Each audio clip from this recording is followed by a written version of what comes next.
चलतु आज बनैबा कलरा पत्र रे साग। प्रथमे किछि आलू कंचा लंका पियाज को काटिदेबा। तापर चूल्हा उपरे कड़ईटी रखी गैस को ऑन करदेबा।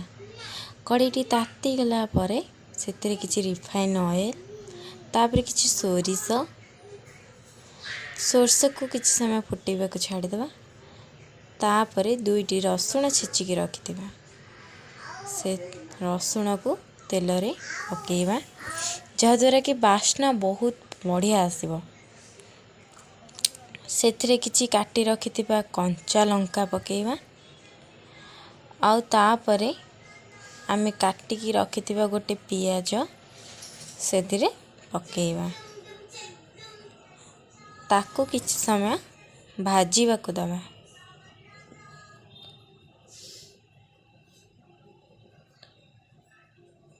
अधा भाजीबा कारण आलू पड़िबो। आलू से आहुरी अल्प भाजी हम तो आलू को प्याज सहित भलसे भाजी नबा।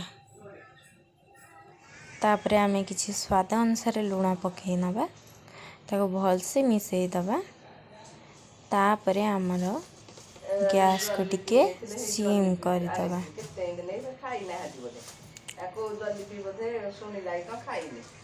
सिम करिकी किछि समय ताको घोरेकी रखी दबा।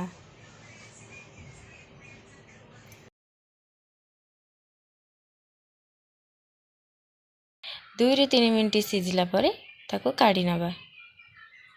तापरे ताको भलसे आउथरे भाजीबा। आउ आमे काटिकी रखिथिबा किछि कलरा पत्र को सेथिरे पकेइबा। ताको भलसे मिसेकी भाजी नबा।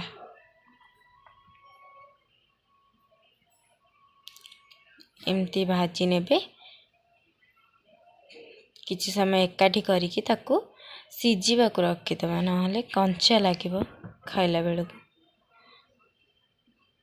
जहाको पिता पसंद एमती खाई परिबे।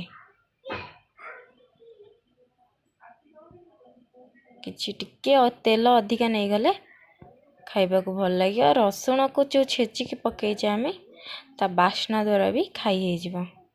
मु किछि पखाळ भात सहित बाड़ी नेली मो कलरा पत्र आउ मोर आलू सिझा को टमाटो ताको भलसे चकड़ीबा पई भी रखिबी। आउ ता सहित किछि